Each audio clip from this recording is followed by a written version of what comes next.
Hey guys, welcome back to our channel. So this is what if Banished Naruto was trained by Ginkaku and Kinkaku. This is part 1, and if you want more then please leave a like, share and subscribe. Let's get in the video. The great Kikbi no Kitsune howled to the moon as it felt its chakra slowly being sealed into the baby below.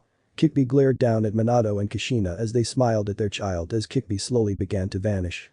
Damn you both, Kikbi hissed out in hate as it disappeared completely. Minato and Kushina both collapsed, feeling their life coming to a direct and painful end. They simply held onto their child and themselves as they felt nothing anymore. Sarutobi and a small armed force arrived to see a crying baby with a seal on its stomach, with both Minato and Kushina smiling.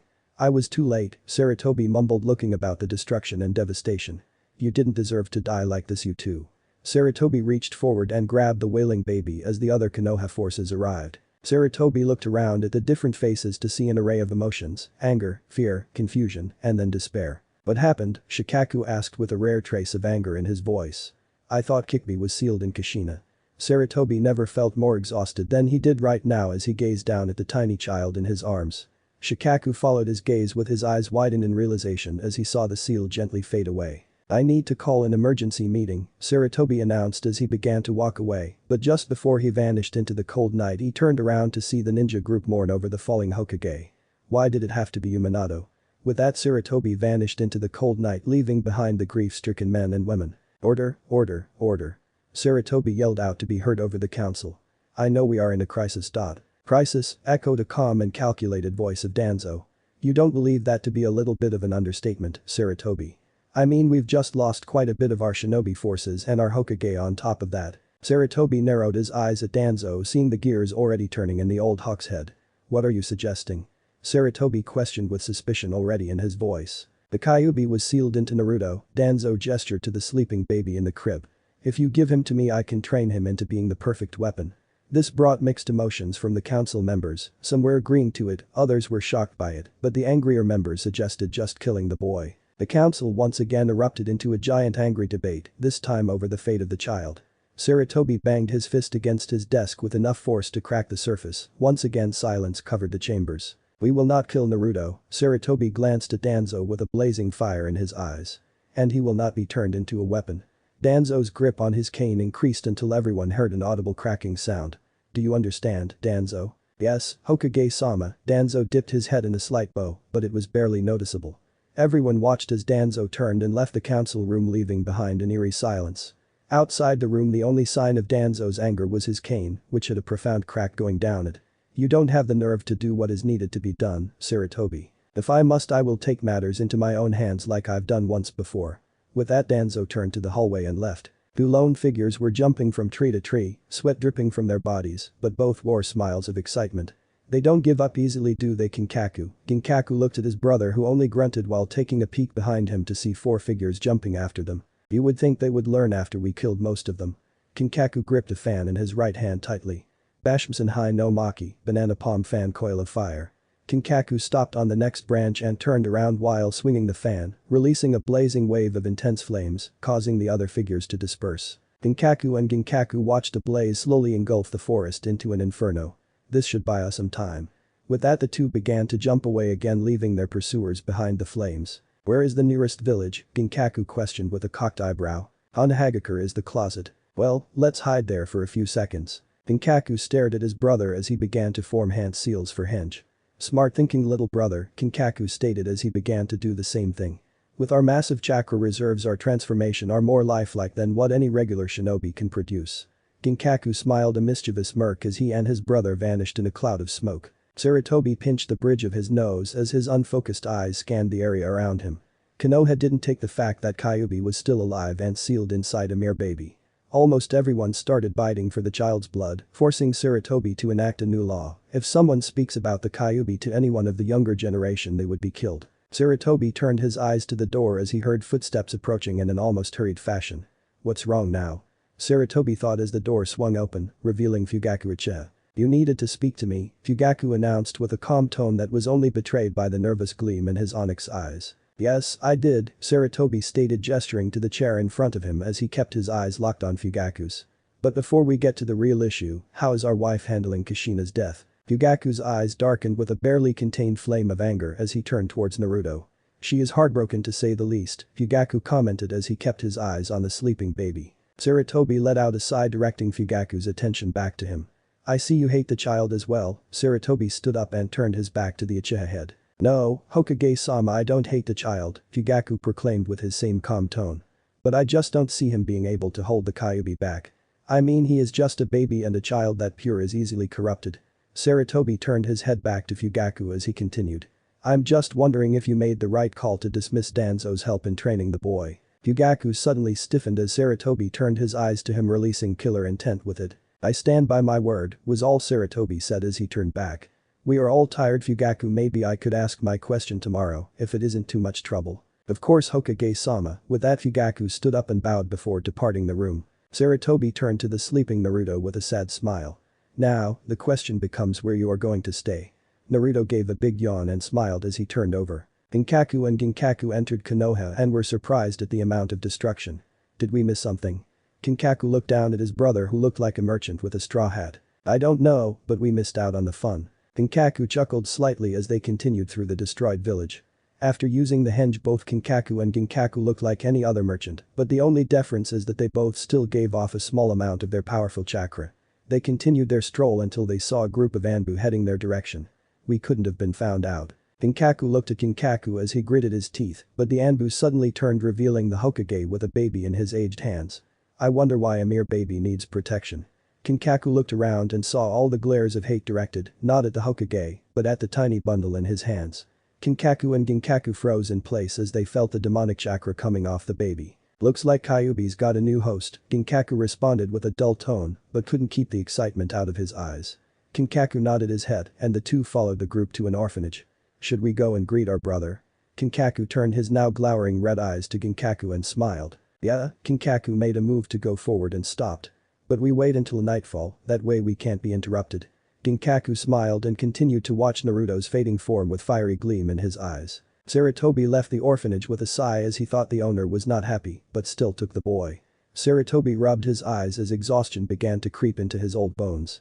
Sarutobi walked forward only to stop as a flash of demonic chakra caught his attention, but when he looked towards the source, he only saw two smiling merchants looking at him. Sarutobi narrowed his eyes as something as his brain began to scream at him to remember those two. Sarutobi rubbed his eyes once more to focus on more, but when he looked back, the merchants were gone. Who were those two? Sarutobi mumbled this to himself as he began to retreat back to his home, but his mind still came back to those merchants. That was close. Kinkaku looked down as his brother looked over the building they jumped on. He nearly remembered us. Yes, but he didn't now, did he? No, but what if he suddenly does? Ginkaku looked at his brother and saw him crack his knuckles. If we could almost kill Tobirama Senju and our own Nidaime Raikage, I think we can handle these weaklings. Ginkaku nodded his head and looked down at the orphanage. The building was white and suffered little to no damage from Kyuubi's rampage. The building was surrounded by flowers and had a play area in back for the children. This is going to be easy, Ginkaku chuckled as he stood up. He left no one to guard the little run. Kinkaku nudged Ginkaku in the side and pointed to the top portion of the roof. Ginkaku was confused for a second until he saw the wit mask reflecting off the brown tiled roof. So he isn't as dumb as I thought. Ginkaku gave his brother a light tap to the side of the head and disappeared in a burst of speed, with Ginkaku not far behind. An eerie silence befell the orphanage as a dark shadow crept slowly towards the room that housed Naruto. The door opened slowly, revealing a man with soulless eyes dressed in black clothing. He moved towards the crib that was at the far corner with such silence, it looked like he just appeared there. There you are, Naruto. He kept his eyes directed on the boy with no hint of any emotion as he reached towards the boy. The Hokage should have placed more guards. But just as his hand grazed the blanket that covered the boy, he was thrown unceremoniously to the far wall. His head snapped back with a crack, but miraculously he was not killed. Now, what are you doing to our brother? The man looked up and saw two separate shadows, one larger than the other. He gritted his teeth as he stood up and made a move to get out of the window, but ran into the bigger of the two shadows. Sorry, but you need to take the detour, Kinkaku's voice echoed as he dropped his fist on the man's head, causing him to fall at Kinkaku's feet, unconscious. Now, let's check on our brother. Ginkaku was already at the crib looking down at the now awake Naruto. Yeah, he has our whisker marks, Ginkaku joked as he smiled down at Naruto with greedy smile. Now, let's see what sort of trouble you. The moment Ginkaku reached down to pick Naruto up, he jerked his hand out of the crib, holding his bleeding hand. He bit me. Kinkaku chuckled as he looked down at the now angry-looking Naruto. He's got fire in his eyes, Kinkaku commented as he reached in, avoiding Naruto's attempts to bit him. Kinkaku picked Naruto and looked at him as he allowed some of his Kyuubi chakra to flare. Naruto stopped his squirming and looked at Kinkaku, curiosity reflected in his blue eyes. There you go, calm down. Ginkaku turned Naruto around, inspecting every inch of the boy until a giant smile spread across his face. I think we got ourselves a keeper. Ginkaku looked at Naruto, then at Kinkaku with surprise all over his face. That wasn't the plan, Ginkaku whispered as he got closer to his brother. You said we were just going to siphon off some more of Kyuubi's chakra while it was asleep from the ceiling. Ginkaku opened his mouth to speak, but the sound of running footsteps in the hallway stopped him. The door was blasted off its hinges, and a group of Anbu emerged through the smoke, looking around the now deserted room. The Anbu wearing the dog mask approached the crib and felt dread at what he saw. Nothing. Alert the Hokage now. The other Anbu snapped, nodded and vanished, leaving the dog mask Anbu alone. I'm sorry, sensei. Ginkaku and Kinkaku jumped from tree to tree, leaving foot indentions at each jump. We are so dead, Ginkaku yelled out as he looked at the child Kinkaku was holding. Why did you have to go and steal their Jinchuriki? Kinkaku didn't bother to answer, just increased his speed to get away from Konoha. After running in the trees for hours, Kinkaku and Ginkaku stopped to take a breath. And to answer your question, brother, Kinkaku at this point had a very wide grin on his face. If we train little Naruto here to harness Kyuubi's power, then we have just that more power to do whatever it is we want. Ginkaku's glare slowly turned into one that promised nothing but utter destruction. Do you think he can do that? Oh, I have no doubt. Kinkaku raised Naruto into the air and watched as he giggled. Now, don't disappoint us, Naruto. Naruto simply reached forward and grabbed Kinkaku's nose and squeezed as hard as his tiny hands could, but he did it with a smile on his face. Sarutobi was furious beyond any sort of reasoning. Not only was Konoha in ruins, but now Naruto was kidnapped. Sarutobi walked into the interrogation building with such killer intent nearly everyone passed out. Ibiki turned just as the door was swung open, revealing the angered Hokage. Has he said anything? Was the only thing Sarutobi said, but the force behind those words made it clear he was not in the mood for games. Sorry, but we have nothing. Ibiki was cut off when Sarutobi brushed aside him and entered the room that housed only one man. He looked up with not a twinge of fear as Sarutobi stared him down. They stayed like that for what seemed like eternity until in a blink of an eye Sarutobi's fist connected to the man's skull. What did you do to Naruto? The man still said nothing, but responded by spitting the blood in his mouth at the Hokage's feet. Sarutobi punched the man in the gut, cracking 2 of his ribs in the process, but still the man remained silent. Sarutobi's anger rose to levels nobody ever wanted to feel again as his glare intensified. Sarutobi raised his fist again as it began to glow with chakra, but the man gave a cough and shook his head. Stop, for 1 second. Sarutobi never in his life heard a voice like this. It was clear, but almost like a monotone. It was almost the man was dead and was trying to communicate. Where did you take the man? Chuckled at Sarutobi as he looked up with his soulless eyes. I did nothing to him, he responded without a hint of pain from his wounds. I never had a chance to even touch him. If I had, he would be in the hands of someone who would. He stopped and smiled as he leaned back in his chair, as if he had all the time in the world. I don't think I should tell you anymore. Sarutobi grabbed the man by his tattered shirt and pulled him forward. If you don't tell me, I will personally put an end to you. The man chuckled once more as he stared back at Sarutobi. My life was forfeited the moment I was captured. Sarutobi stared at the shocked as he continued. I know that I'm going to die, but I choose to go out in my own way. Sarutobi watched as the man's eyes flashed towards the ceiling. Sarutobi looked at the spot and what he saw shocked him. The entire ceiling was slowly dissolving, revealing nothing but explosive tags. You see, my master is very intent on making sure I don't reveal anything about my mission. So he placed a very powerful Jinjutsu on this very room, and the tags are set to go off in about 5 seconds. Sarutobi's eyes widened as he turned and already saw Ibiki set off the alarm. Sarutobi ran out of the room himself only to stop when he heard someone whistling the happiest tone he ever heard. Sarutobi turned around and saw the man smile one last time before he was consumed in a fireball. Konoha erupted into screams of surprise and panic as a side of the interrogation building was blown off. Sarutobi landed on the ground but didn't look at anyone. He was too busy trying to decipher what had just happened. He was happy, Sarutobi thought out with more confusion mounting up.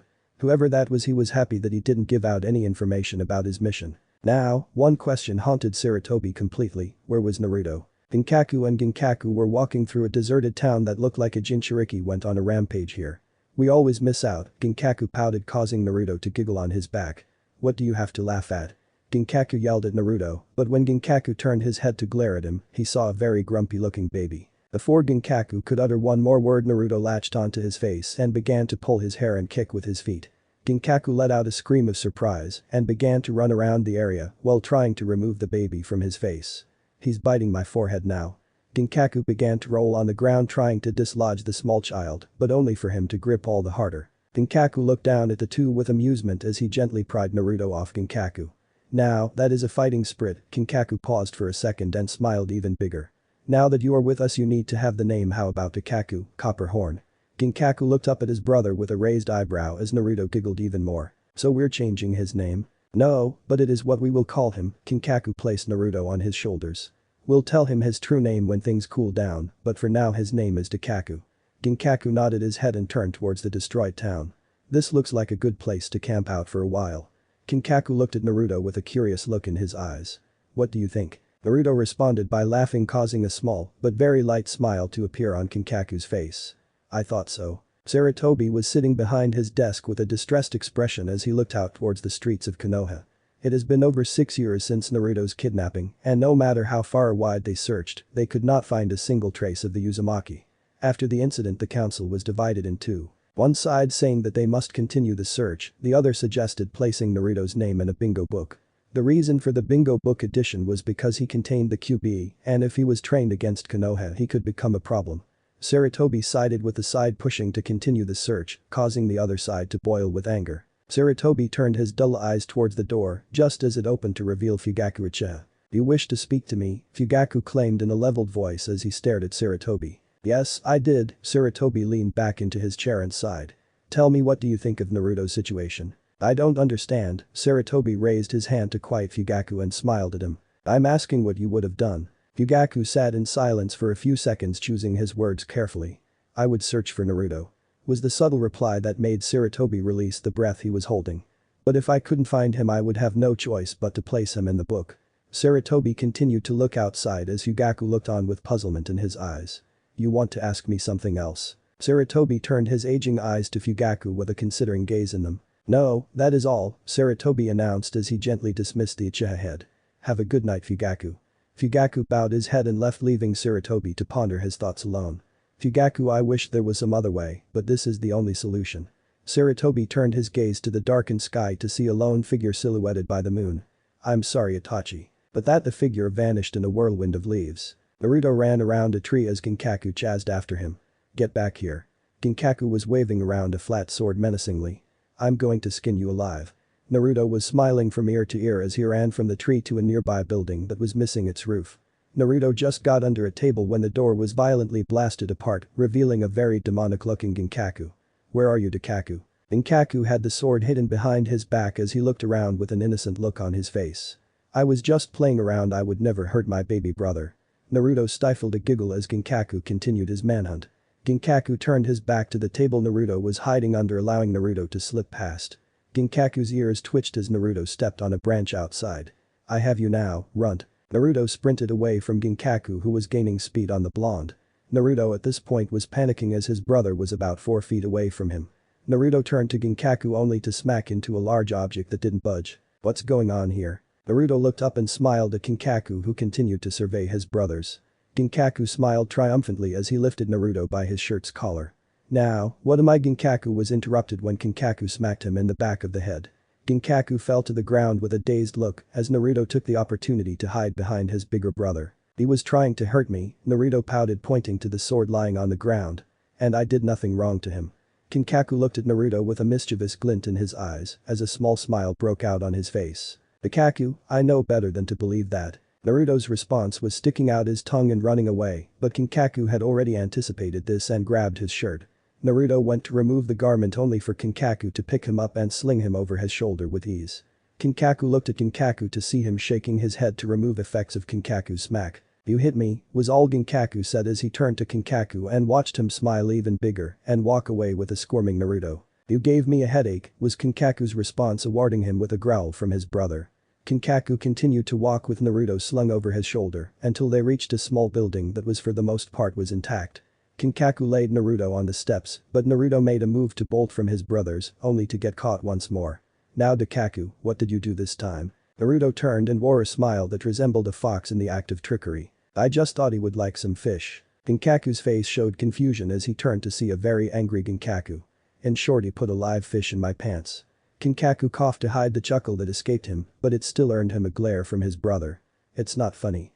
Kinkaku couldn't contain himself anymore and let out a roar of laughter. Naruto soon joined in, leaving Ginkaku to look at his brothers with a defeated look in his eyes. You have to admit it was clever, Kinkaku finally managed to utter the words through the laughter.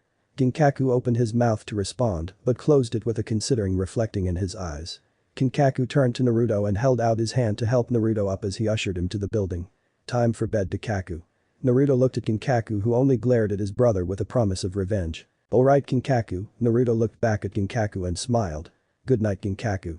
Ginkaku only smiled, but this smile was a small one that promised pain. Naruto collapsed on his makeshift bed and watched as Kinkaku closed the door, and his eyes closed soon after. You have to calm down. Naruto let out a roar of pure fury as he glared at the two remaining Kumo nins. I will destroy you.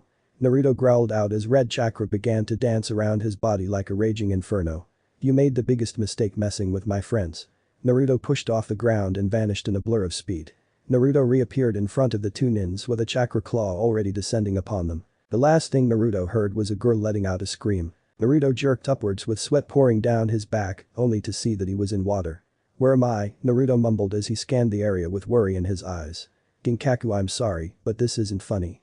Naruto listened in the hopes of hearing Ginkaku laughing, but heard nothing except for the sound of groaning pipes. Naruto stood up and began to walk down the dark tunnel, hoping to find a way out.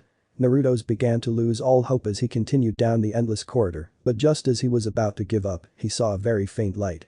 Naruto smiled as he took off towards the light with a single-minded determination, but as he got closer, Naruto noticed the light wasn't from the sun. The light was red, and it felt cold and filled with anger and rage. Naruto continued onward only to find himself standing in front of a giant cage with a kanji for seal on it. Naruto stopped about 4 feet away from the cage's bars and narrowed his eyes to see a giant shape moving. Children should learn to curb their curiosity. Naruto jumped back at the sound of the voice and looked around for the source, but could only see the cage. So you are my new Ginkaku. Come here and let me see you better. Naruto only shook his head and stayed as far back as he could from the cage. Suddenly, a lone red eye gleamed through the darkness and looked at Naruto with hatred. Clever boy, you could be interesting to play around with. This ignited a spark of anger in Naruto as he glared at the fox in front of him. I don't care who you are, but you will not make a fool out of me. QB stopped and continued to look at Naruto, this time with curiosity. The two stood like this for what seemed like hours until the ground began to rumble. Naruto looked around with a slight twinge of fear on his face, but realized that what he was hearing was laughter. Naruto turned back to QB to see that he was the cause of the rumbling. Yet just as Naruto was about to speak, the ground stopped rumbling. You have quite the mouth on you, Naruto. QB watched as this brought a look of confusion on his face, causing another burst of laughter to erupt from the great Biju. Oh, that's right. They haven't told you yet, have they? Who hasn't? I suggest you ask your brothers that question. Naruto was about to question the beast further when a wave of water suddenly smashed into him, carrying him back into the endless tunnels, leaving Naruto with a glimpse of QB's smile. Naruto opened his eyes again to find himself staring up at his ceiling, but just as he tried to get up, the door opened and revealed both Ginkaku and Kinkaku. Ginkaku, are you okay? Kinkaku had a look of worry on his face as he approached Naruto. We heard you talking in your sleep.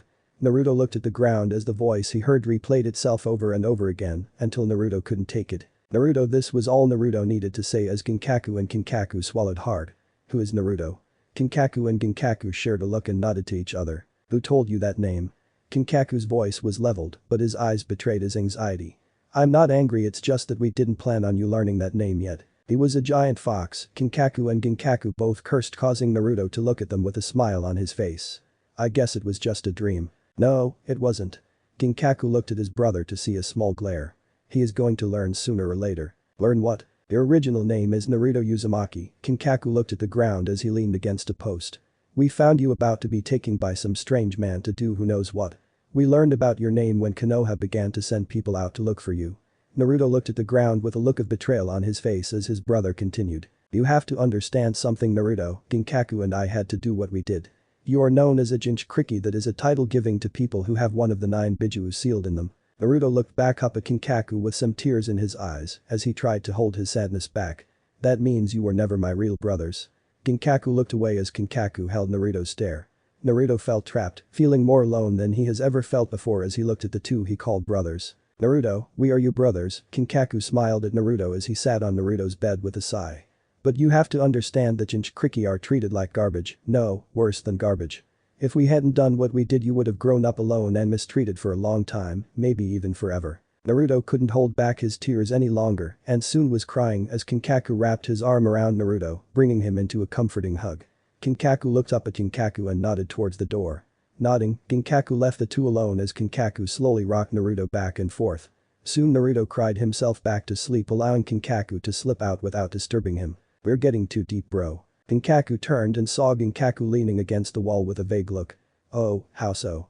Kinkaku smiled as his brother growled at him. "Don't play games." Ginkaku got off the wall and stood face to face with his brother. "You said we weren't going to get attached to this kid, but look at what's happening. We are playing with him. We are comforting him when he gets hurt and we are escorting him around to make sure he is safe. I guess we're just too soft," was Kinkaku's response as he walked towards a tree with Ginkaku right behind him. "But that doesn't stop the fact we need to train him in using QB's chakra." Ginkaku nodded his head and looked back at the building housing their adoptive brother. Ginkaku smiled at the memories of the first time they put Naruto into that very home. Naruto had managed to find a way into a nearby cabinet and when Ginkaku passed it by he lunged and bit him in the shin. Ginkaku liked Naruto even if he did try and cause some amount of discomfort to him. "I guess we did become soft." Kinkaku smiled at Ginkaku as they both looked towards the sky to see it was glowing orange. Lightning arched through the air smacking into a mountain face, leaving a burnt crater where it hit. The sky howled in a chorus of rage as everything ducked for cover, except for a lone figure standing on a mountain peak. The man himself looked like he was a part of the mountain as he scanned the area. He was a tall, well-built, dark-skinned man wearing a white cloak that flapped in the wind and rain. He stayed completely still as if he was a sentinel watching his home. His ear twitched as he heard someone heading towards him. He turned to see a dark-skinned woman appear before him with a small smile on her face. She had green eyes with light gray hair pulled back into a bun with two bangs that fell on either side of her face. She wore formal attire, consisting of a long-sleeved, high-collared dress shirt and skirt. "Mabui," the man's voice boomed across the barren landscape, but a sly smile appeared on his face. "I take it you have good news for me." "Yes I do, Raikage-sama." Mabui bowed her head in respect as she kept her eyes leveled with the giant. "We found where Kinkaku and Ginkaku are hiding out." He clenched his fist as electricity was sent up his entire body conducting the lightning strikes to him. "They are hiding in a destroyed town on the border of Hai no Kuni." He nodded his head as a cruel smile spread across his face. "I think a reunion is in order." He looked at Mabui receiving the same smile in return. "What do you think?" "I'll have them organized immediately." He watched as she vanished before returning to his statue-like visage. "Soon Kumo will be able to wipe this horrible stain from our history." He let loose a laugh that sounded like the boom of thunder. The moment Naruto woke up, Ginkaku was on guard as Naruto went around laying traps for his brother. Kinkaku actually had to help his brother down from a tree because Naruto managed to lay down a snag to wrap around his leg and hoist him up the tree in a second. The other one was a bucket full of water and crabs, causing a scream that could have been heard all the way to Konoha. Another time Ginkaku caught what he thought was Naruto, but was instead a bee's nest with Naruto's clothing on it. They still didn't understand how he did that one. Ginkaku was now sitting across from his nemesis, both glaring daggers at each other. Kinkaku looked between his brothers and couldn't help but chuckle. Ginkaku turned his head to Kinkaku, but that was all Naruto needed. Ginkaku turned his head back in time to see a small round ball on his plate. What the? Ginkaku's eyes widened as the ball began to smoke. "Oh, shit." He tried to get away, but the ball exploded in a cloud of red smoke. Ginkaku emerged from the smoke coughing and eyes watering. Ginkaku was already a safe distance away watching Naruto slink away with a grin on his face. "A pepper bomb." Kinkaku shook his head at his younger brother's antics. He needs to ease up on Ginkaku a little. Kinkaku turned to Ginkaku to see he was already getting better, but was radiating a fierce killer intent. Kinkaku began to approach Ginkaku only for a glare to be directed at him. Ginkaku began to scan the area until a wide smile ran across his face. Naruto was happy with his latest prank on his brother. He was so excited he didn't see the shadow above him. Naruto was slammed to the ground, causing all the air to escape from him. "Okay, you got me, Ginkaku." Naruto looked up and the person he saw was not his brother. This man wore a flak jacket with a tattoo that reminded Naruto of fire. He had black hair with a medium build and cold green eyes. The man smiled at Naruto with a cold demeanor around him. "So you know Ginkaku." The man took out a kunai and held it to Naruto's throat, drawing a little blood. "You are going to be very useful then." The man went to pick Naruto up when a spike of killer intent was sent soaring. The man began to shake uncontrollable as he turned around only to get kicked from the other direction. He was sent through two trees only to stop on another. He looked up to see a fist connect with his stomach, making a bone-cracking snap echo through the woods. He leaned forward coughing up blood only for an elbow to be delivered to his neck. The man landed on the ground with a pained grunt as blood gently leaked from the corner of his mouth. His attacker picked the broken man up only to find him staring at the demonic eyes of Ginkaku. He opened his mouth to speak only for a growl to escape Ginkaku as he violently threw the man to another tree headfirst. Ginkaku was awarded by his neck snapping from the impact.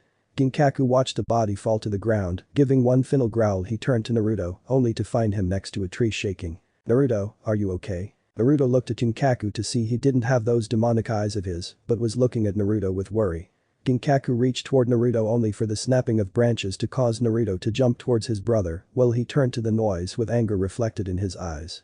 "What's going on here?" Kinkaku's voice rang through the brush. Ginkaku came into full view with an angry scowl on his face as he took in the scene around him. He looked towards the dead shinobi and walked towards him. Kinkaku quickly kicked his body over only to growl in response. "Ginkaku, we're leaving now."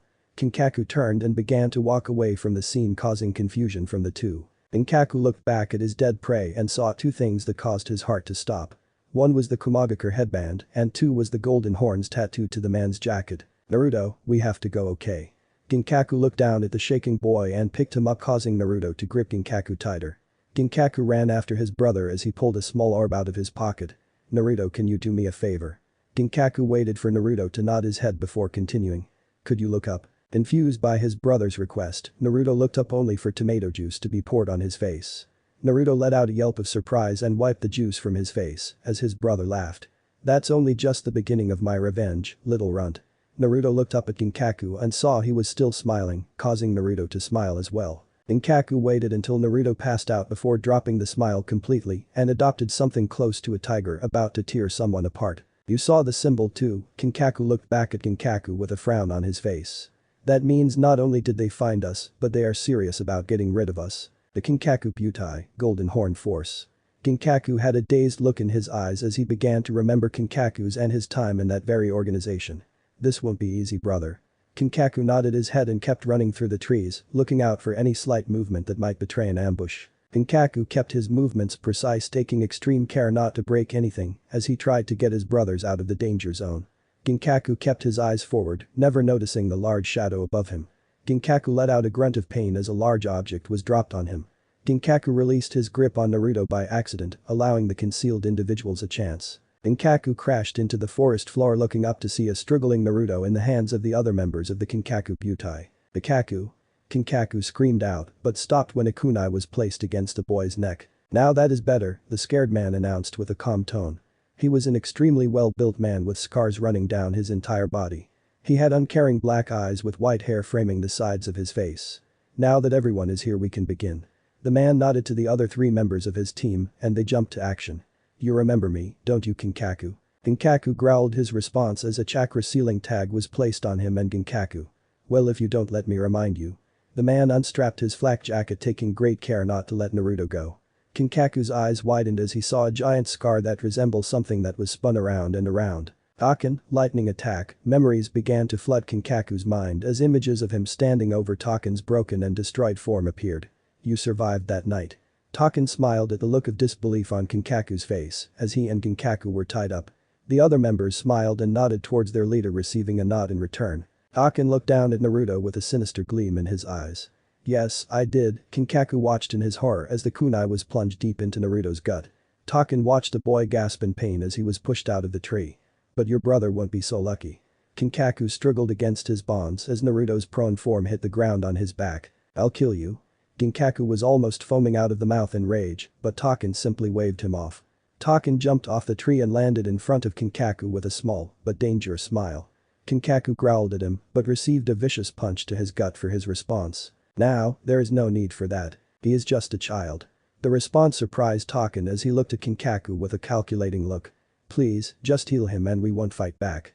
Taken looked about the scenery as if contemplating Kinkaku's words, but simply delivered another chakra-laced punch to his stomach. "I don't care." Taken grabbed Kinkaku's head and had him look directly into his eyes. "We already have you restrained, why would I agree to such a stupid request?" Taken shoved Kinkaku's head back, but just as he was about to order the rest of the Kinkaku Butai to move out, he froze. Taken looked back at Naruto's body to see the boy on his feet, kunai still in his gut. Taken watched in horror as a blazing red chakra began to surge out of Naruto, scorching the ground as it grew. "This chakra, it's not possible." Naruto jerked his head up revealing red pupils with silted eyes. Naruto gritted his teeth as he let loose a roar that shook the very trees before charging towards the object of his anger. Taken. Taken jumped back trying to avoid the deadly chakra-powered punches Naruto was delivering. Naruto's eyes burned with rage so intense that Taken was surprised he didn't catch fire. Kinkaku and Ginkaku looked at one another as the other members of the Kinkaku Butai watched on in fear. The two brothers nodded their heads at one another and spun in place. The Kinkaku Butai looked back at their captives, only to be sent flying from Kinkaku or Ginkaku kicking them in the face. The brothers stopped spinning and placed their backs to one another and undid their binds. "What's wrong with him?" Ginkaku gestured to the almost rabid-looking Naruto. "I guess QB decided to rear his head." Kinkaku offered as he took a step towards Naruto, only to be stopped by a kunai landing at his feet. "But it seems we have guests to entertain first." Kinkaku and Ginkaku turned to see the members they had just knocked down stand back up. Naruto snarled at Taken as he punched the boy in the face only for him to land on his feet. Naruto looked down and grabbed the kunai that was still wedged into his gut and growled as he yanked it out. Taken narrowed his eyes as the wound slowly began to close with steam coming out of it like it was being burned closed. Naruto threw the kunai at Taken's head with deadly accuracy. Taken quickly threw his head backwards to avoid the weapon receiving a small cut on his forehead. Taken looked back at Naruto only to see a glowing red fist connect with his face. Taken slammed against a tree with enough force to crack it in two. "Damn it." Taken thought with pain coursing through his body. "I never thought we would have to fight the Jinchuriki of Kyuubi no Kitsune." Taken tried to stand, only for Naruto to ram his shoulder into his stomach, knocking the wind out of him. Taken was shoved against another tree as Naruto growled in anger. Naruto jumped into the air and kicked forward with both of his legs catching the Kumonin in the chest. Taken coughed up some blood as he felt something crack. Enough. Taken waited for the wild boy to close the distance between them before acting. Naruto's eyes widened as lightning ripped through his body, sending him flying backwards. Naruto hit the ground and released a grunt of pain, but was quickly on his feet again. Taken watched in slight horror as the red chakra began to form around the boy until it resembled a fox with a single tail. Kinkaku delivered a bone-cracking punch to his opponent's face just as he felt the spike in demonic chakra. Kinkaku turned to Naruto and watched with a mixture of awe and fear. QB's chakra whirled around Naruto like a cyclone of fire burning anything it touched. "This is getting bad." Kinkaku turned to his equally fearful brother receiving a nod as he dropped the body of the Kinkaku Butai member. "Let's go help our little brother out." Naruto growled at Taken as he slowly backed away from the demonic boy. Lightning began to dance all along his arms as he narrowed his eyes. "You are just full of surprises," Taken commented with a dry voice, as if he hadn't had anything to drink in days. "But that won't save you from them." Naruto roared with enough force to cause the ground to shake, nearly causing Taken to fall. Taken regained his footing and looked up to see a hand encased in chakra enter his field of vision. Taken jerked his head backwards and watched a clawed hand soar above him. Taken jumped away from Naruto only to smack into Kinkaku and Ginkaku. "Going somewhere, Taken," Kinkaku smiled at the man in front of him. "Because you caused this mess now you have to clean it up." Taken cast one look at the last members of the Kinkaku Butai and saw two members slowly getting to their feet. Taken smiled at them and gave them a hand signal causing them to nod with grief on their faces. Kinkaku turned to the fleeing members and was about to give chase, but stopped when he felt someone grab his arm. He turned back to see a grinning Taken glowing with electricity. "I'm going to die," Taken announced with a clam voice. "But I can ensure that they get back to Kumo with this." Ginkaku's eyes widened as he realized what Taken was planning. Ginkaku made a move to remove Taken from Kinkaku, but someone else beat him to it. Taken smiled as he felt his chakra finish building up, but he quickly felt an intense pain soar through his body. He looked down at his right arm to find it not there anymore, but instead found it in the hands of Naruto. Naruto growled one last time before taking the arm and smacked Taken in the face with it. Taken skidded across the ground as Naruto leaped at him ready to kill the man, but Taken just smiled. Naruto's punch went straight through his chest. Taken began to glow bright blue, signaling the end of his plan. "Naruto, run." Naruto's eyes narrowed as Taken exploded into an electrical storm that expanded outwards, turning everything it touched to ash. Kinkaku and Ginkaku both jumped backwards as the storm kept coming towards them. The two ended up with their backs against a house 40 feet away from the central explosion, only for the orb of lightning to stop an inch away from their noses. Ginkaku and Ginkaku breathed a sigh of relief as they gently tore their chakra sealing tags off of their bodies. "Is Naruto okay?" Ginkaku's shaken voice getting a worried look from his brother. "I mean that was a large amount of chakra released." Ginkaku's worry was soon put to ease when the dust settled, revealing a lone blazing form in the smoke. Ginkaku and Kinkaku took one step towards the figure, only for a soul-shattering roar to tear through the sky. Naruto lowered his body to the ground as another tail slowly began to form. He's already trying for an escape. Kinkaku growled as he pulled out 2 scrolls from his pockets. Brother, it's time we help our brother tame a beast. Naruto's eyes twitched as he whirled around to glare at his brothers with death reflected in his red eyes. Kinkaku handed one of the scrolls to Ginkaku, who took it without a word. They both slowly began to circle Naruto in opposite directions, unraveling the scrolls as they went. Naruto continued his growling as he watched the two with suspicion layered deep in his eyes. Now Naruto, this is going to help you. Naruto growled even harder as Kinkaku and Ginkaku reached each other once again. Okay. Naruto released a roar as his second tail formed and went for his brothers in a blinding fury. I thought you wouldn't agree. The two brothers connected their scrolls, creating a veil of light to erupt from the scrolls. Naruto's arm outstretched towards Kinkaku's face only to be stopped by a tendril of chakra. Naruto growled in fury as more of the tendrils of light emerged from the veil and held the Jinchuriki down. What now, brother? Ginkaku gestured towards the fleeing forms of the Kinkaku Butai and then to Naruto. Do we leave him here for a second or do we let them go back to Kumo? Kinkaku growled his own type of fury as he looked between Naruto and the fleeing Kumo shinobi. Kinkaku's shoulders slumped as he made his decision as his head rose, showing his resolve. Ginkaku smiled as he realized what Kinkaku's decision was. Alright, let's make this fox heal for us. Kinkaku smirked at his brother's words as their own QB's chakra began to flow over their bodies. The two brothers extended their arms and allowed the red chakra to creep towards Naruto's restrained form. Suddenly, Naruto's form went limp just as Kinkaku and Ginkaku's bodies fell to the ground. Ginkaku and Ginkaku looked around the damp sewer with curiosity as they followed the trail of red light towards its source. When they entered the chamber, they were surprised to see QB already grinning at them. Kinkaku and Ginkaku both walked towards the beast without a hint of fear in them. This brought a chuckle to QB as the two stopped in front of its cage. So the thieves wished to fight me, QB chuckled darkly. And what do you think you can accomplish by fighting me? QB's gleaming eye scanned the brothers in front of him until his grin grew. Oh, I see. You think by defeating me Naruto can control my chakra? QB let out a roar of laughter that shook the foundation of the sewer. That is nothing but a false dream. You couldn't defeat me before, so what makes you think you'll defeat me now? Kinkaku chuckled at QB, causing the beast to glare down at the man. We're not here to defeat you, Kinkaku stated silently as he moved towards the cage a little more. We know how Jinchuriki control their Biju. First they conquer their darkness, but currently Naruto doesn't have any. So, that leaves step number 2. The Jinchuriki has to separate the Biju from its chakra so that he doesn't get influenced by its will. QB's eyes widened as it realized what Kinkaku had planned. Kinkaku reached towards the seal, but he was stopped a mere centimeter from it. Kinkaku looked at his arm to see someone else's hand on it. Kinkaku looked at the man only to see a grown-up version of Naruto standing in front of him. Kinkaku narrowed his eyes and realized who the man standing in front of him actually was. Minato Nami. Ginkaku was cut off by Minato delivering a brutally kick to his midsection, sending him skidding across the ground. Minato landed in front of the two brothers with a 3-pronged kunai in his hand. I can't allow you to rip off the seal. Minato brought his kunai up into a defensive stance. I'll make sure you don't succeed in your plans to use my son. Kinkaku and Ginkaku shared a startled look as they turned back to Minato. Ginkaku regained his footing and stood up, towering over Minato, but just as he opened his mouth to speak, a chain of chakra wrapped around him and his brother, slamming them both together. They both looked towards the source to see an angry-looking female with fiery red hair. The two brothers shook with some fear as they recognized the features of Kushina Uzumaki. You will not harm my son. Kushina growled this out with each word as the chain tightened around the brothers. Understand. Ginkaku felt the wind being squeezed out of his body, causing him to inhale loudly.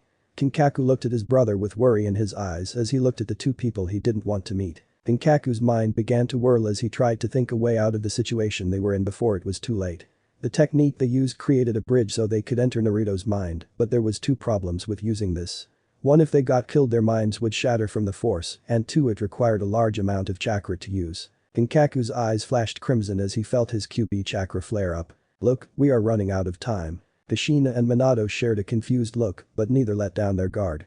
What are you talking about? Kushina questioned as she narrowed her eyes at Kinkaku, but received her answer from Ginkaku. Naruto is currently in his second-tailed state, Ginkaku breathed out as he felt himself being pushed against Kinkaku more. If we don't hurry, our chakra holding us here will dissipate and Naruto will go on a rampage. Minato's blue eyes turned ice cold as he walked towards Ginkaku. If you don't allow us to help him, then a lot of people are going to end up dead. Ginkaku was now staring directly into the eyes of Minato as he finished his speech. Including Naruto. Kushina made an almost fox-like snarl as she tightened the chains even more, choking off the oxygen to Ginkaku. Kinkaku turned around but stopped when he heard the chuckle. The group turned towards the cage that held QB and saw the great beast with a sickening gleam in its eyes. Kushina loosened her chakra chains enough to allow Ginkaku to breathe once more, but also allowed Kinkaku to free his arms. Kushina looked back down just in time to see her chains blasted to pieces by a sudden and violent release of chakra.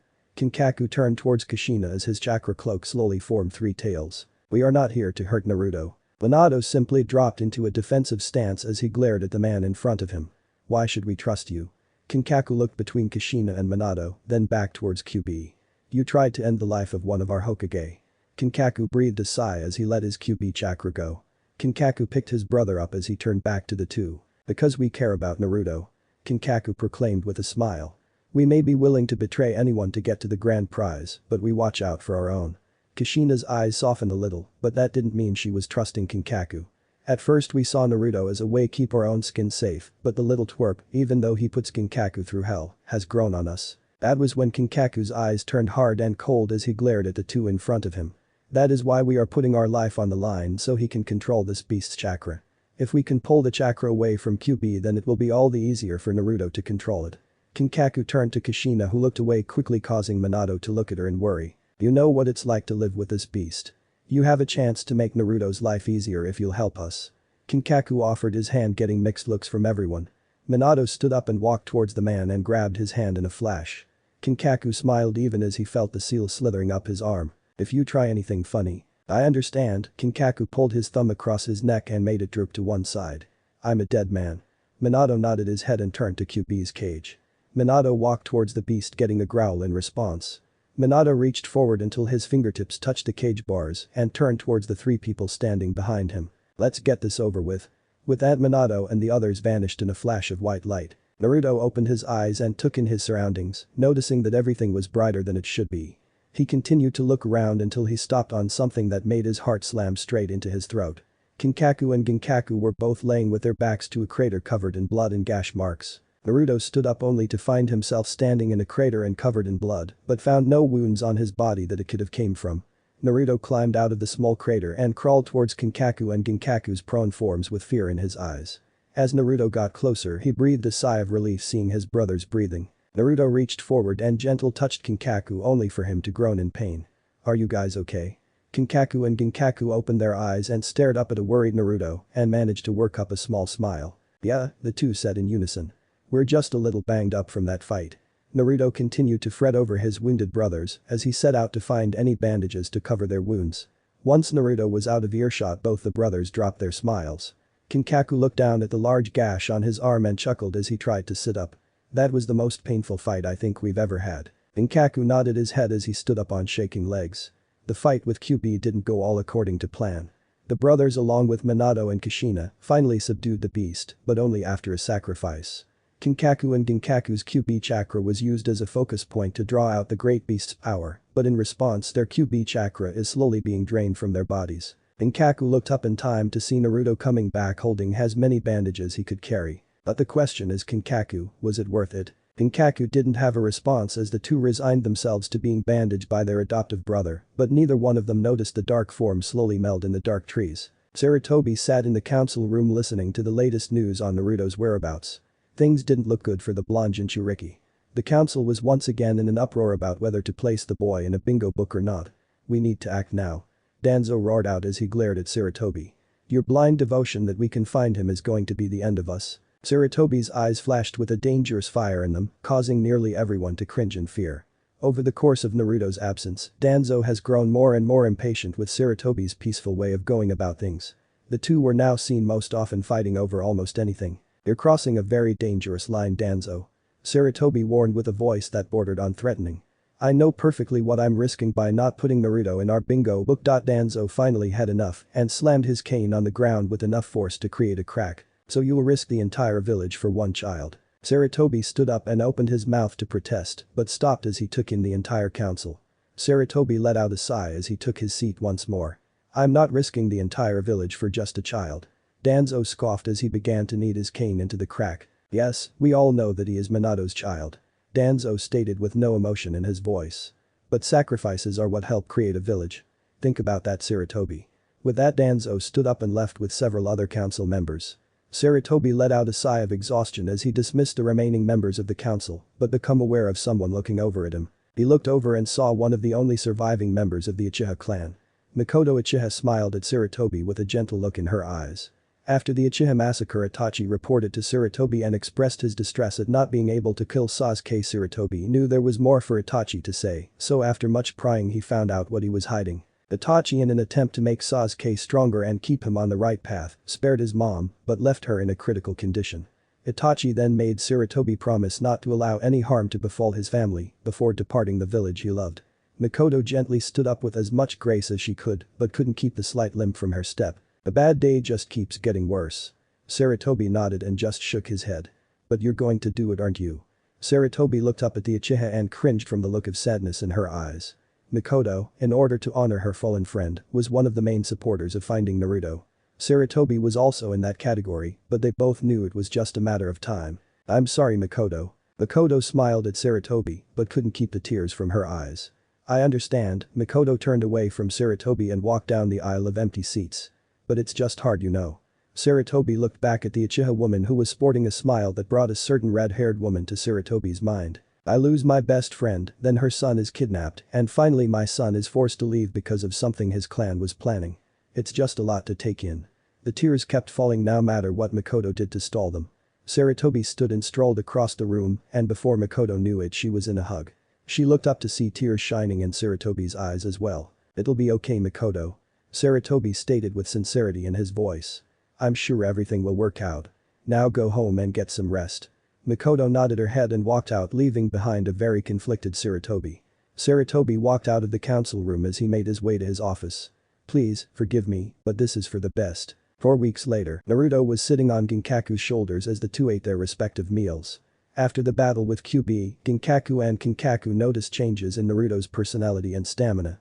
He was getting a little more fox-like in his ways of harassing Ginkaku and was a lot harder to keep up with, but they could never be happier. If anything, the three grew closer together as brothers. That, of course, didn't mean Ginkaku didn't get his revenge on Naruto from time to time. Kinkaku decided after their brief confrontation with Kumo, it was best they leave their temporary home. Naruto at first complained not wanting to leave his home, but after much talking to, they managed to convince him. So where are we going? Naruto asked in an innocent tone that immediately put Ginkaku on guard. I can't wait to see our next home. Naruto grinned down at Ginkaku as he glared up at him. Kinkaku was about to speak up when he noticed a blur pass by his vision. The three brothers turned their attention to the small figure in front of them. Ginkaku could tell it was a boy, but was more interested in the kunai he held. The boy had a cloak that concealed his features, except for his slim build. Ginkaku chuckled at the boy and received a kunai scratch to the side of the face for it. Kinkaku turned to his brother to see droplets of blood drip down his face. Ginkaku spun around and faced the boy down, but was surprised to see he had vanished. Where did you run off? Kinkaku was interrupted when he was enveloped in water. Kinkaku freed one of his arms, but it was quickly restrained as the boy emerged from the water with a kunai pressed against Kinkaku's neck. Kinkaku looked at the boy in shock as he smiled down at him. Now, give me all your food, the boy demanded as he pressed the kunai further on Kinkaku's neck. Or else your brother will have to learn to breathe through his neck.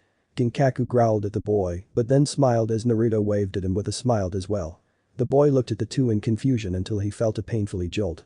The boy was painfully blasted off of Kinkaku by a blast of electricity. Ginkaku turned around and glared down at the kid. The boy's hood was knocked off from the blast, revealing white hair with a light blue tint in it and purple eyes. Kinkaku approached the boy with murder in each step but stopped when Naruto stepped in front of him. Get out of the way, Kaku. Naruto shook his head and kept his arms spread apart as if protecting the boy. He's just hungry. Naruto proclaimed as Kinkaku glared at Naruto with a burning fire in his eyes. He just needs some food. Kinkaku paced back and forth like a demented tiger waiting for a chance to attack. Naruto continued to stare his brother down as the boy looked on in confusion. Finally, Kinkaku relented and tossed Naruto some bread but glared daggers at the boy. Naruto smiled his thanks to his older brother and turned back to the kid. Naruto handed him the bread only for the boy to snatch it before Naruto could fully open his hand. Naruto looked at him to see shark-like teeth tearing chunks out of the bread. So you got a name. He looked at Naruto with a raised eyebrow but continued to eat a few more bites. Sujetsu Hazuki. Naruto smiled at Sujetsu as he continued to bite into the offered food with great gusto. Sujetsu's eyes traveled to Kinkaku and Ginkaku, who were whispering amongst themselves but were occasionally stealing glances towards the two. Sujetsu narrowed his eyes as he got ready for anything funny. So where are you from? Sujetsu nearly jumped in surprise, completely forgetting that Naruto was close to him. Kurigakur. Sujetsu commented in a voice that was barely audible. Kinkaku and Ginkaku's eyes twitched at the village's name as they stared at Sujetsu. Wait, back up a little. Ginkaku asked while making a backwards gesture with his hands. Your name is Sujetsu Hazuki and you're from Kurigakur. Sujetsu nodded his head while his entire body tensed. So you're from the Hazuki clan. Sujetsu was surprised to hear a tone of excitement in Ginkaku's voice. That clan had to be the best Suiton users ever. Remember when we had to fight 3 of them at the same time, Kinkaku? Yeah, that was irritating. So how's your clan anyway? Ginkaku noticed the light vanish from Sujetsu's eyes almost at once. Are you okay? My clan is no more. Sujetsu announced in a gloom voice. My brother and I were the last, but our Mizukage thought our control of water was a Kekkei Genkai. So as a result my brother died protecting me as he told me to run. This brought the mood down like a stone. Naruto looked at his brothers, then smiled a mischievous grin, causing alarm bells to signal in the brothers' heads. Well, Sujetsu, it appears you don't have a place to go. Sujetsu looked at Naruto as he stood up and offered the shark-toothed boy his hand. What do you think about coming with my brothers and I? Sujetsu looked at the shocked expressions on Kinkaku and Ginkaku's faces and grinned. Sujetsu grabbed Naruto's offered hand and stood up. I like that idea. They smiled at one another as Kinkaku and Ginkaku tried to understand what had just transpired. The day was the day everyone was waiting for, team formations. Even Hinata was excited as she walked towards the academy with a smile on her face. Walking with her on both sides were 2 equally happy Hiashi and his wife Hitomi. The 2 couldn't be happier for their daughter as she headed straight towards the life of a ninja. The 2 still had worries over what could happen to her, but for now they put their fears aside. As the Hyuga family entered the academy courtyard, they saw many different families congratulating their children. Hitomi looked around at the various happy faces, but stopped on one. Mikoto was talking to Sasuke with a smile on her face, but her eyes betrayed the deep sadness in her. Honey, I'll be right back. Hiashi and Hinata looked up at Hitomi as she walked towards the depressed Ichigo. Sasuke was fussing as his mom went about to try and straighten out his hair, only for Sasuke to keep dodging her hands. Mom, please stop, Sasuke finally exclaimed amongst the snickering kids. My hair is fine. Mikoto couldn't help but smile at her son's protests as she finally relented. Sasuke turned around and saw Hitomi walking towards them. Mikoto followed her son's eyes and saw her friend walking towards them. Hello Mikoto. Mikoto waved to her friend as she gave Sasuke one last kiss on the head before he ran inside. I see you're doing well, Mikoto announced, referring to Hitomi's difficult pregnancy with Hinata's sister, Hanabi. And how is Hanabi doing? She's fine, Hitomi stated as she continued to look at her friend in worry. But I was wondering, are you doing alright? Mikoto looked at her friend in confusion. I don't know what you're talking about. Hitomi just stared at her friend with a level gaze that seemed to stare directly into Mikoto. I know that you're still hurting from Kushina, Mikoto looked away at that name as Hitomi continued. But she wouldn't want you put yourself through this. Mikoto didn't look back up as she looked at the ground with a fake interest. Hitomi sighed knowing she wouldn't get anything out of her friend like this. Instead, she just turned and looked towards her smiling daughter and confused husband. Just then Hitomi's eyes seemed to ignite as an idea came to mind. She turned back to Mikoto as she was looking up at the sky. How about you and Sasuke come over for dinner? I mean, we could all have a little congratulating party for our kids. Mikoto looked down at Hitomi with a shocked look in her eyes, but that soon turned into happiness. Okay, I'll have Sasuke ready. Hitomi nodded her head and turned back to her family. Hiashi stared at his wife with a furrowed brow. Hitomi smiled mischievously towards her unknowing husband as they bid Hinata goodbye. Sasuke was sitting amongst an admiring crowd of girls, among them were the bickering forms of Sakura and Ino. Kiba was sitting next to the quiet Shino, while Shikamaru and Choji were found together in the back. Hinata was sitting in the front of the room when the door opened, revealing a kid who looked similar to Sasuke, except for the smile on his face. He wore all black clothing and was carrying a small book in his hands. Hinata smiled at him and patted the seat next to her. Sit here Sai. Sai turned to his classmate and gave her a bigger smile as he sat down. So did you draw anything new? Sai opened his book to reveal a variety of birds, snakes, and a giant bird. Hinata spent the rest of the time admiring Sai's drawings as they talked about them. Sai was a surprise to everyone when he showed up during the middle of the academy year, but he demonstrated that he was a competent ninja who was more than on their skill. Okay everyone, quiet down. Everyone turned to the sound of the voice, just as a giant cloud of smoke erupted, revealing a grinning Iruka. Next, to Iruka was a man with light blue hair that framed the sides of his face. Hinata's eyes narrowed slightly at Mizuki with distrust.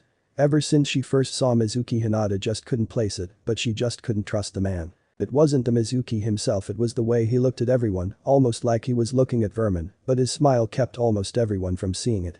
Iruka gently laid the folder he was holding down on his desk as he scanned everyone in the room. "Now, is everyone ready to learn your team?" Mizuki questioned with a gently smile on his face as everyone nodded. "Now just remember the individuals in your team are there to help you. If you get into trouble you can count on them to get you out of it." Mizuki couldn't stop the chuckle coming from him as he watched everyone quake with anticipation.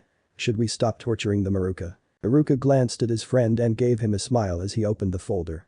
"Now, please listen closely to your team assignments," Iruka announced with an authoritative tone in his voice.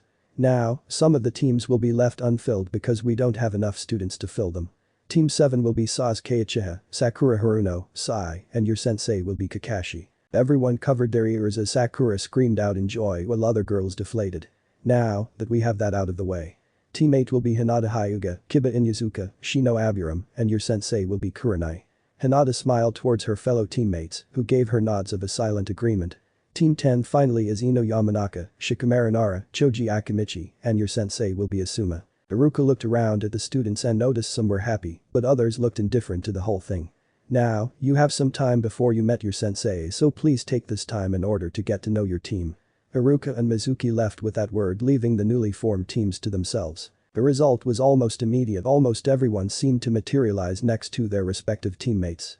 Hinata and Kiba talked while Shino listened intently. Sakura tried to get Sasuke to go out with her, while Sai drew in his book. Ino berated Choji for eating too much and Shikamaru for sleeping. Hinata continued to talk with her friends until a red-eyed woman with black hair entered. "Teammate." Hinata, Kiba, and Shino looked at the woman, giving her a slight wave. "I'm Kurenai, your sensei. Meet me at the meadow in 2 minutes." With that, their sensei vanished in a swirl of leaves, causing the trio to dash for the window. The other remaining genin just stared at the opened window and looked back at the door in confusion. "Stop where you are." A guard shouted at the 4 figures in front of them. The individuals were all dressed the same, black cloaks with hoods over their heads. The only difference the guards could see was that 2 of them were children. One of the kids turned his head just enough to flash the guard a fox-like grin as they continued their sprint through the woods. "Circle around, we'll catch them as they cross the bridge." The guards nodded their head in unison as some of them separated from the others. The 4 jumped onto the bridge only to encounter the other half of the guard unit waiting for them on the other side. They turned to leave only to find the other half on the other side. The guardsmen all smiled as they slowly crossed the bridge towards their prey. "Now, give us what you stole and just maybe we'll go easy on you." The 4 looked at each other and nodded as the biggest of them pulled a small bag out of his cloak. He extended the bag towards the guard, but just as he was a fingertip away from it, the man chucked the bag over the side of the bridge. "You want it, go get it." The guards raised their swords and kunai and charged the 4 of them, only for them to explode in a cloud of smoke. Where did they go? The guards looked around only for them to turn their heads to the something whistling. They all froze in fear seeing the exact 4 people standing on the other side of the bridge, kunai pressed against the ropes. The guards shook as they looked down at the raging water below them. The fear coming off them only made the 4 figures chuckle in excitement. "I hope you guys know how to swim." Before the guards could give off a word, the 4 of them cut the ropes at the same time, causing the guards to plummet to the water below. The figures then took off their hoods, revealing the grinning faces of Naruto, Suigetsu, Kinkaku, and Ginkaku. "Now, let's get back to that town and see if there is anything else we can do to help." Suigetsu and Naruto both nodded their heads as they turned back to the town. The 4 entered the beautiful town, but knew better than to fall to the serenity. The town they were in was a perfect meeting place for all kinds of assassins. Kinkaku took out a piece of paper with a man's face on it. His face was a mess of scars, and his expression was that of a stone. 100,000 yen for this man, that's enough to feed us for a good year. In response, Naruto's stomach let loose a growl that caused everyone to look at them. "Nice one, little bro, but just because we took care of those pesky guards doesn't mean we're out of the woods." Naruto laughed a little at his brother's worry. "Don't worry, I'll be careful." Naruto gave Suigetsu a gentle nudge as he pointed towards a nearby food stand. "But first we get a bite to eat." Kinkaku let out an exhausted sigh as he yanked his brother back to him. "This isn't a picnic, Kaku." Naruto looked at his brother to see all seriousness reflected back at him. "We need to stay on our toes and that's that." Naruto nodded his head as Kinkaku released his grip only to look around in pure puzzlement. Where did Suigetsu run off to? The answer came in the form of an apple being thrown to Naruto. Kinkaku looked towards the direction to see Suigetsu returning with an apple in his mouth.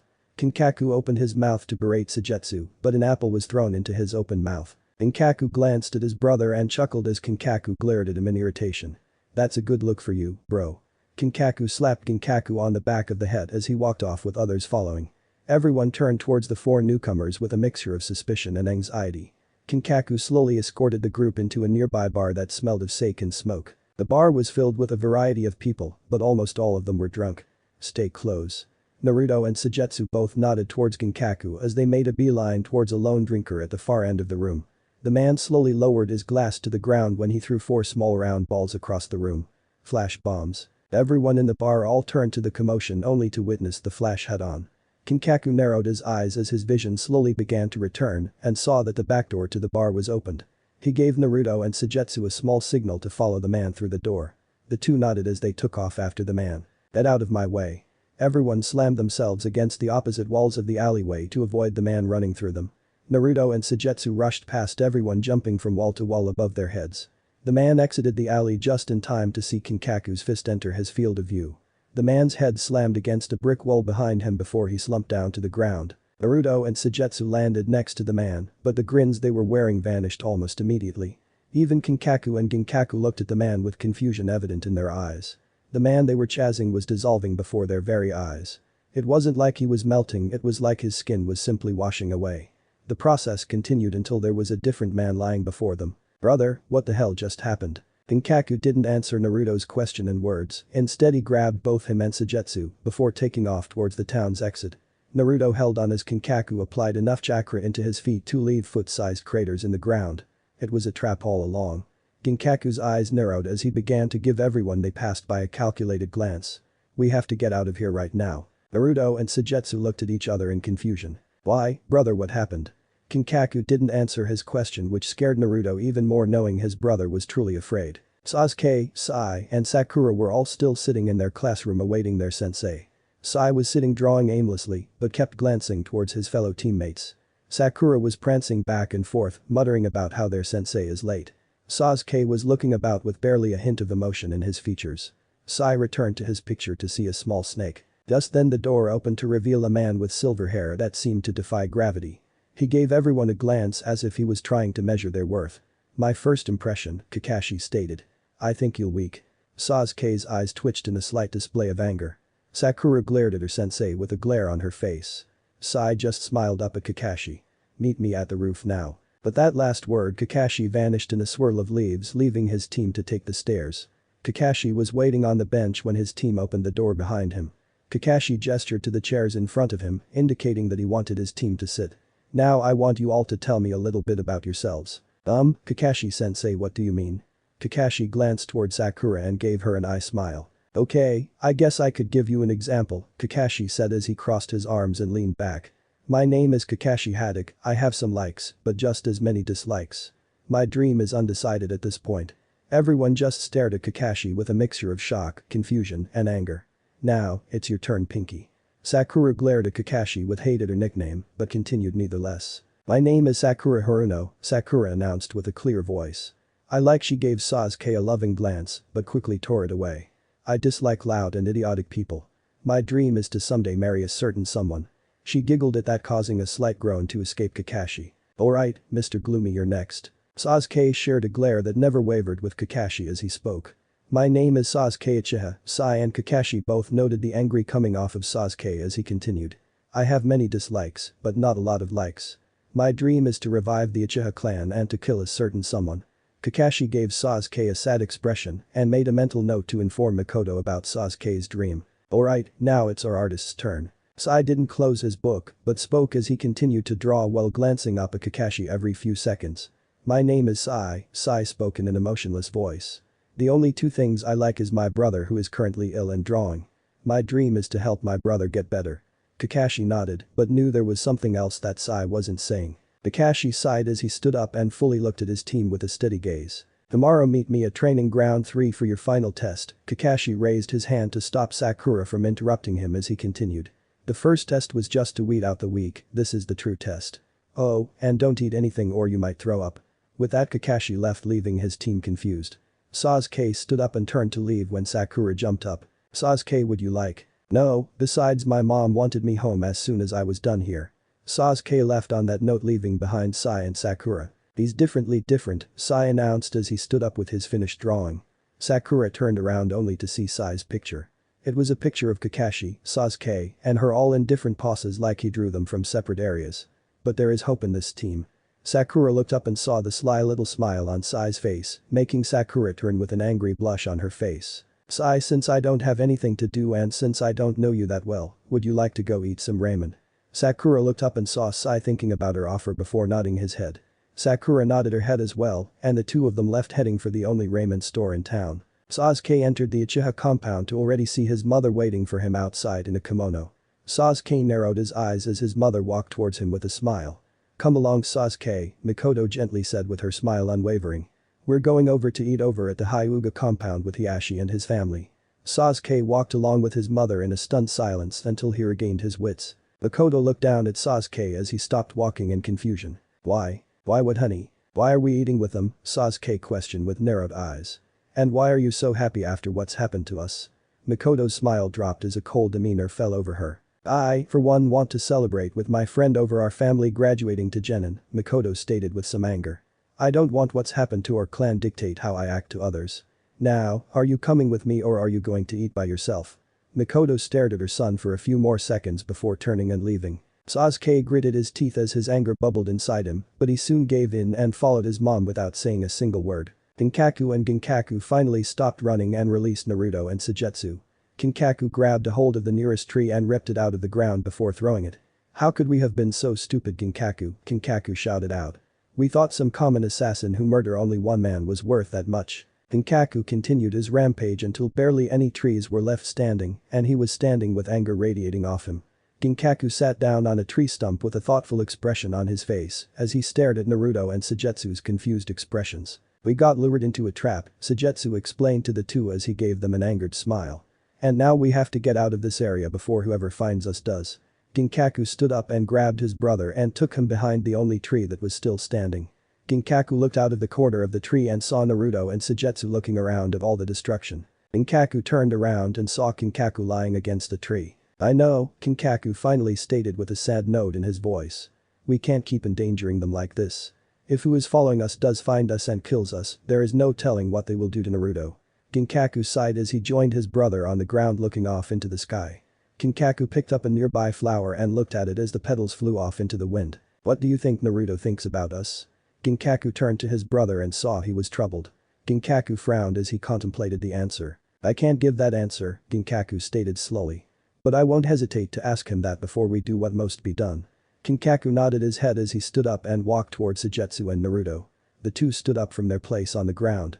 Kinkaku's eyes never left Naruto as he tried to ask the question that plagued him. "Naruto, what were we to you?" Naruto narrowed his eyes in confusion at his brother's strange question. "What do you mean?" Naruto smiled at that as he punched Kinkaku in his arm. "You are my family, the both of you. You took me in knowing what life I would have in Konoha. You kept me safe and helped me when I was in trouble. Isn't that what family does?" Kinkaku's mouth twitched up into a smile as a small tear escaped his eye. Kinkaku gave his brother a slight pat on the back. "Naruto, remember my words," Kinkaku finally stated. "What we are about to do is to protect you and Suigetsu. We will meet you once it is all over and see that you are a strong ninja." Kinkaku looked at Naruto with tears in his eyes as he suddenly vanished and reappeared beside Naruto. "Ginkaku and I have always loved you as a brother, always remember that, little kid." Naruto's eyes widened as his brother's chakra-laced fist connected with his stomach, effectively knocking him out. Suigetsu made a move to help Naruto, but was stopped by Ginkaku who was looking at him with silted eyes. Suigetsu looked back at Naruto only to see a faint glow slowly disappear from the boy. Kinkaku stood up with no emotion in his eyes as he walked towards Suigetsu. "Listen to me carefully, boy. We are being hunted right now, Ginkaku and I will be holding them off as long as we can. Make sure you get yourself and Naruto as far away as possible." Suigetsu looked back at Ginkaku as he finally released the boy with a faint smile. "What about you guys?" Suigetsu questioned slowly. "In fact, what about Naruto when I tell him what you guys did?" Kinkaku chuckled faintly as he looked at Suigetsu with a sad gleam in his eyes. "I don't know much, but I know enough about mind modification jutsu to implant over certain memories." Kinkaku gave Suigetsu one last smile before it was replaced by a snarl that Suigetsu thought would haunt his memories. "I want you to promise me two things, Suigetsu. 1. I want Naruto protected no matter what, and 2. I don't want him to remember the truth of what has happened today." Ginkaku walked towards Suigetsu, radiating killing intent with each step. "Do you understand my words?" Suigetsu couldn't say a word, but nodded his head. "Good, now go." Sujetsu jumped and went to work grabbing Naruto and leaving in a swirl of water. Kinkaku's mood immediately fell like a stone as he nearly fell, causing Ginkaku to grab a hold of him. Ginkaku looked down at the neat gold pendant with the kanji for family on it. Kinkaku smiled at that as two shadows fell behind them. Ginkaku smiled as he looked at his own pendant made from silver with the same kanji on it. I remember the day Takaku gave us these. Ginkaku gently lifted his into the sun and turned it around, revealing another kanji for protector on it. He had kanji placed on them, one to express what we were to him, family. The other side explained what we were specifically. I was his protector, you were his comfort, and just for the fun we gave him a bronze one and what he was.